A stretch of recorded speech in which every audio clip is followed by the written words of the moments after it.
अच्छा, ये जो किला जयगढ़ है, ये उन्हीं मानसिंह का है जो जोधाबाई मतलब अकबर के साथ शादी हुई थी। यही बड़ी समस्या है। हर आदमी हमारे इतिहास में कहीं भी लिखा हुआ नहीं है, लेकिन ये एक serial Jodha Akbar serial picture बना के हमारे हिंदू संस्कृति को, हिंदुओं का, सनातनी लोगों का, इन वीर योद्धाओं को सर झुकाने के लिए इनको एक पॉइंट मिल गया, झूठा पॉइंट बना लिया। कोई इतिहास में कहीं लिखा हुआ नहीं है। एक सीरियल और एक पिक्चर बना के इन्होंने झूठा, एक जोधाबाई आमेर की राजकुमारी थी, कोई उसको मान सिंह की बहन बताता है, कोई कौन बताता है, अकबर से शादी करती, लेकिन जोधाबाई नाम की राजकुमारी आमेर के अंदर थी ही नहीं। मैं उसी किले में बैठा हूँ, जयगढ़ फोर्ट के सामने, जो राजा मानसिंह का किला था।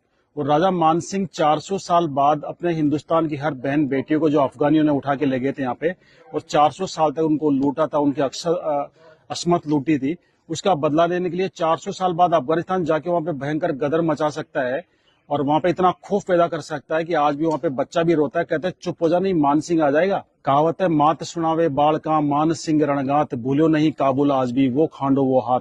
माता आज भी अपने बच्चों को मान सिंह रणगाथा के बारे में सुनाता है कि काबुल आज भी वो मान सिंह का हाथ खाना नहीं भूला है। वो मान सिंह क्या अपनी बहन किसी अकबर को या मुस्लिम को दे सकता है? अफगानिस्तान लूटने के बाद उस आदमी ने अपनी लाइफ के अंदर 7,000 मंदिर बना दिए। तो मुगलों के टाइम में जब मंदिर का नाम लेना भी गुनाह था, आज भारत सरकार को 80 साल बाद भी एक मंदिर बनाने में 80 साल लगे, आजादी के बाद एक मंदिर, राम मंदिर बनाने में। उस आदमी ने मुगलों के टाइम में, अकबर के टाइम में, जब मंदिर का नाम लेना भी गुनाह था, उस आदमी ने 7,000 मंदिर बना दिए थे। वो शख्स अपनी बहन किसी मुगल को दे सकता है? गले उतरती है आपके? ये झूठी कहानी बनाई गई है। जोधा नाम की कोई राजकुमारी थी ही नहीं। मैं आज क्लियर कर दूं आपको, जोधा आमेर के अंदर एक दासी पुत्री थी। मान सिंह के फादर का नाम था भगवान दास और भगवान दास के फादर का नाम था भारमल। राजा भारमल की शादी जोधपुर हुई थी, जोधपुर की राजकुमारी से।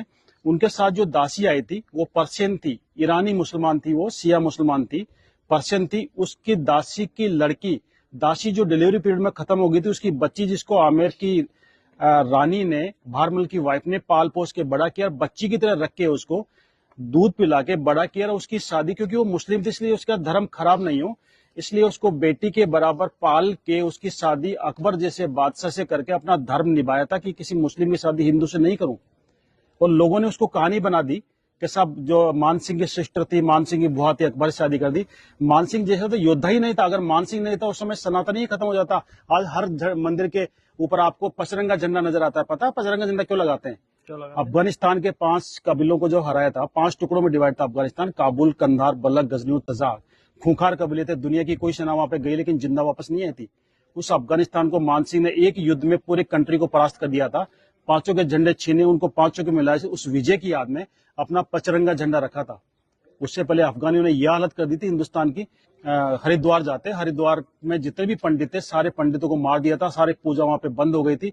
मान सिंह ने वहां पे जाके दोबारा से हिंदुस्तान के सारे पंडितों को बुलाया, सोरोजी से बुलाया, आसपास के गांवों से बुलाया, और वापस वहां पे हर की पौड़ी बनाई और दोबारा से वहां पे धार्मिक प्रक्रिया स्टार्ट हुई थी।